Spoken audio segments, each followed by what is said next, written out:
9/11 basically, and the perception of Muslims and how that's been changing, as well as Muslims overall. So if you just go ahead and give him your undivided attention, and there will be time for questions afterwards. Thank you. My name, as you mentioned, is Hussam Madi. I'm part ISW spokesman, which stands for Islamic Society of Wichita, and then a part of this large Wichita community also. First of all, to start this small speech, we want to separate between Islam and what Muslims do. Let's get the terminologies. Islam is the faith itself, the teachings that came and the revelation of the holy book for Muslims, the Quran. So we want to separate that. That Islam says this, and then the actions of Muslims also, we want to separate between those, because some Muslims might do things out of culture, and it's not the religion itself and what it preaches. So before I start, I would like to greet you with the greeting of Islam, which says, Assalamu alaikum wa rahmatullahi ta'ala wa barakatuh, meaning that peace be amongst all of you, and may God's blessings come down and shower us all. If that is we say this word, or these words that I just said, the peace amongst everybody, when we see each other, when we greet each other, when we come up on a group. So if that is the greeting, then we should now divide and understand that Islam does not preach any violence. And I imagine part of this and the prejudice thing that comes with it is why we're speaking today. I would like also to commend you of having such a club, Student Against Prejudice. Prejudice comes out of ignorance, out of not knowing the other person that you're dealing with and what they stand for and what they believe in. Prejudice usually comes just from first look at someone. I go ahead and judge them by looking at them. I judge my wife, I'm not pointing to anybody, by what they have on their head. I already have prejudged them. Whatever, I either have files in my brain just like computer. I've seen someone on TV with such a scarf. That's it, I connect it together and I have prejudged them already. And this is where prejudice comes from, out of lack of knowledge, being ignorant against the person against us. Today the topic is really about Islam and Muslims, and you always hear over the last now, since September 11th, almost now 20 some years, we're going to go, about 14 years. Yeah, 14 years. You keep hearing this Islam, Islam, Islam, Islam, and Muslims, and it's like someone has some kind of agenda to have these certain big group of people that believe in this faith to be the next enemy for humanity. This is what it feels like. That they keep pushing this name, this name, this name, and all we hear is Islam, and then they connect people with violence with it. Islam and connect people. I will challenge anybody, and if it's a homework that will get to be or for the students of club, if you can find anywhere in the teachings of Islam, whether the revelation, the book, the Quran, in the translation, or the saying of the Prophet, or any saying that promotes any kinds of violence, I will challenge, and you bring that. Now there are some texts in there that talks about battlefields. That's a different story. Every religion, every culture, here us in the US, when we go overseas, we will have some text and code of conduct, code of war. When we engage the enemy, what do? There are some texts like that, but bring me something that will promote any follower of the faith to go ahead and commit against violence against anybody or being bad towards anybody else. Just like any other religion that is peaceful will promote peace towards the rest of it. Now when you see Muslims, you first of all, right away will be able to identify a lady Muslim. She'll be wearing a scarf on her head, so right away she's identified. The men don't get identified as well real quick, but you connect always the ladies with their head scarves if they are following their Islam. Let's talk about Islam real quick in 5 minutes, and what a Muslim believe or should do when you see them, or when they ask to pray, or when they ask to pray on their Fridays, when they ask to pray 5 times a day, or these students, Muslim students here in the school will ask for a room to pray in because they are obligated to pray 5 times. First and foremost, a Muslim believes in one God. One. The concept of one God is in 3 religions that we know of, 3 main religions. Islam, Judaism, and Christianity. It's a concept of one God. that there's one supreme being that created us all and created the heavens and the earth, and we will go back to that supreme being. But in Islam, we believe that there's no deity worship. The concept of God is one. No sons, no daughters, not connected to any. He is the supreme and the creator. The second is we believe that there is the final prophet. And the message now, God, in the belief of Islam, have sent these messengers all along this time, with the revelations, to let human race know where they came from and where they're going to go. We know exactly in Islam where we came from and where we're going to end up being. That's faith. So we have faith. We believe in the angels as Muslims. We believe in angels. We believe in all the books that came and was revealed, which is revelation to all of the messengers, starting from Adam all the way to Muhammad. Peace be amongst them all. And all in the middle was with them Noah and Moses and all those, Jesus and Solomon and David, all of them. We believe that they came with a revelation. They came with some books that are known to us and some are not known. It was known to us, such as the Bible or the Gospel, and then the Torah, and then the sheets of Abraham, and so on. So we also believe that there were books that are authentic, that came and revealed from God to mankind. We believe in angels' books. We believe in the messengers. We said that also. We believe in the day of judgment. We will be held accountable for what we do, because otherwise it won't be fair. That some person was good in this life and contributed and been honest and so, and then the next person that has been terrible person, a thief, robbed a bank, took someone's life, and then we all end up with nothing at the end of the day. So everybody will be held accountable for their own actions. That's the day of judgment, that when it comes. And then also we believe in destiny, fate and destiny. Whether good, whether bad, we pave the way. God does not interfere in which way to take us. We choose, we make choices. You made a choice to come here today to listen. There are a lot of other students who are having lunch and probably or other meetings in other places. But you made a choice. And that's the same thing. Fate and destiny is by choices that we make. We will make a choice over on the weekend, whether to go to a football game or choose a bad party. And then we can get the consequences. Watching a football game should end up in good times. I had a little bit of fun. I watched my friends, supported my school, and then I'll be heading home. On the other side, it could get real bad and real ugly real quick. Party, drunk, whatever the case might be, dope, harassment, somebody drive drunk, dead, hospital. You see what I'm saying? We pave the way. We make the choices, then things can come. So we believe also in fate and destiny, good and bad. These are, for a Muslim's belief, what we say, the belief in the unseen. We don't see these things. We don't see God.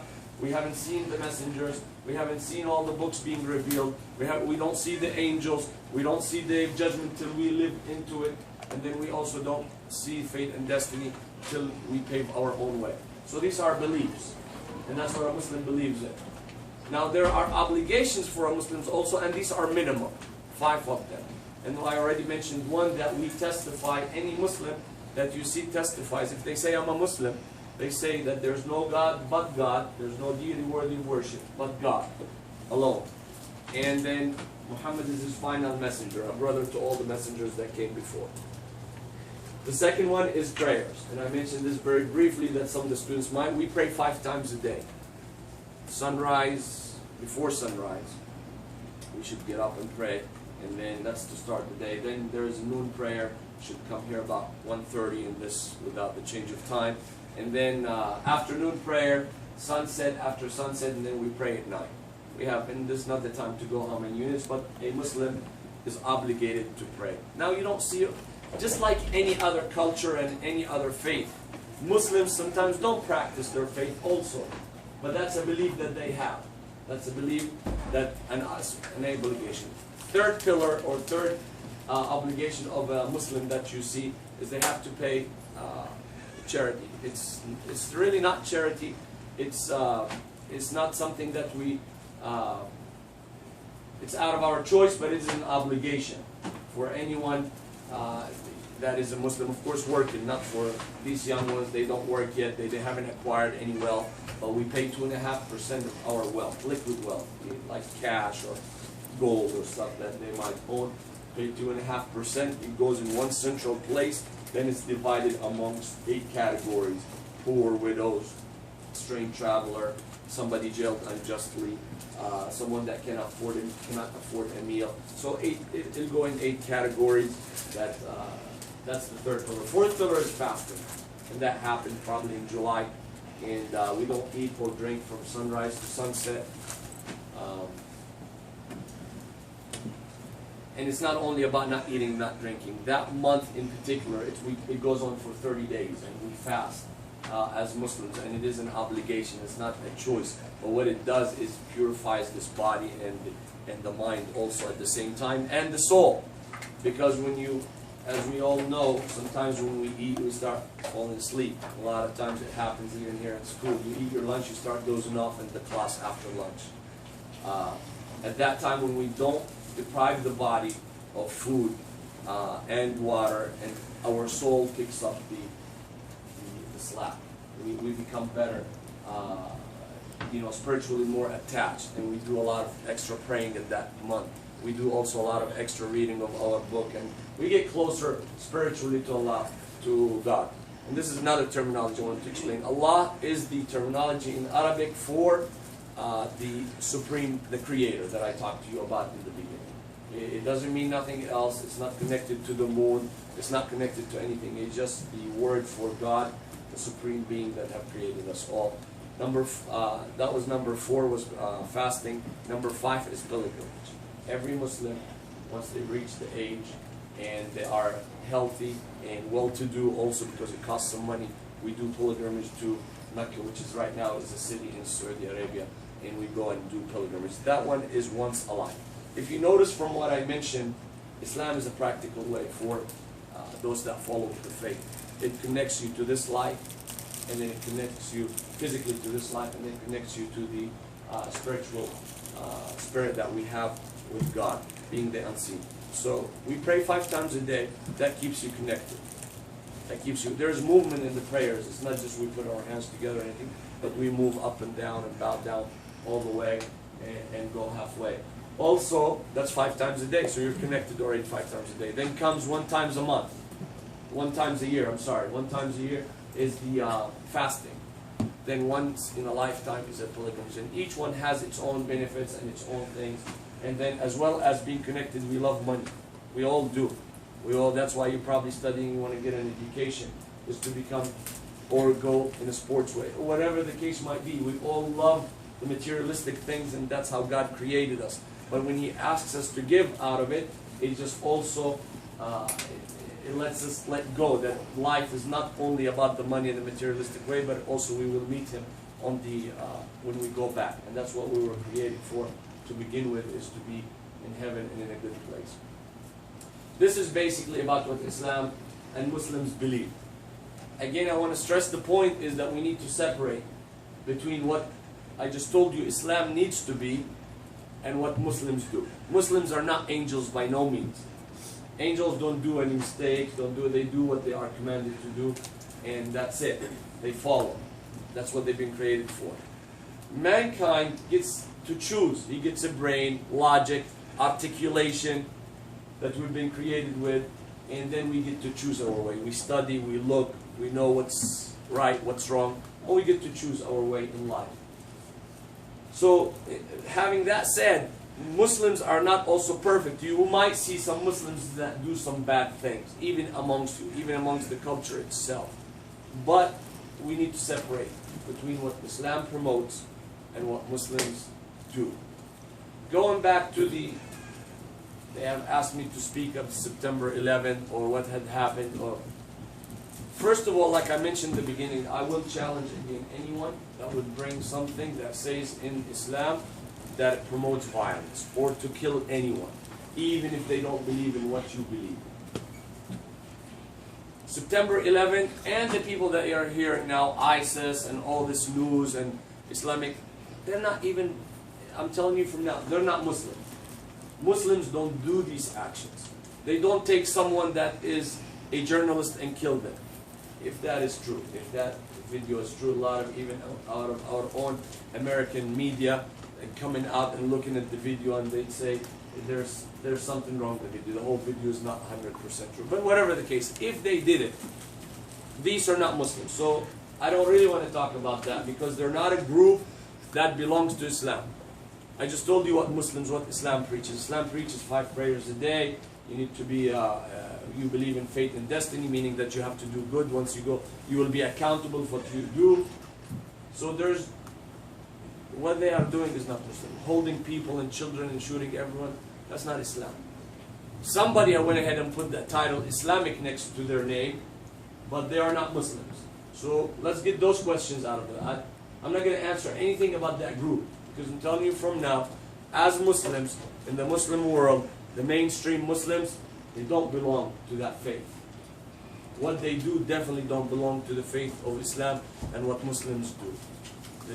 Killing people, we have one verse in the Quran says that if you take one soul away, if one soul is taken and is killed on purpose, as you have killed all of mankind, because it's not the right of that person to take anyone's soul. The one that takes that soul back, it goes back to its maker, and that is God. So in Islam, we don't promote any kind of violence or being good. There are a lot, or being bad. There are a lot of teachings in Islam that promotes neighborhood, promotes to helping the poor. But nobody mentions these things. The media don't mention these things for us. They always bring with Islam and Muslims and then all the bad things. They never bring what does really Islam promote and what does it do to mankind. How did it help mankind? This education that we're based on right now, the physics, the geography, the maps of the world, the early science, the computer, the 0 and 1, that was by Muslims. That was back in 600 years ago now. Well, we're 2014. Somewhere in the 1400 of the life we had, 1400s.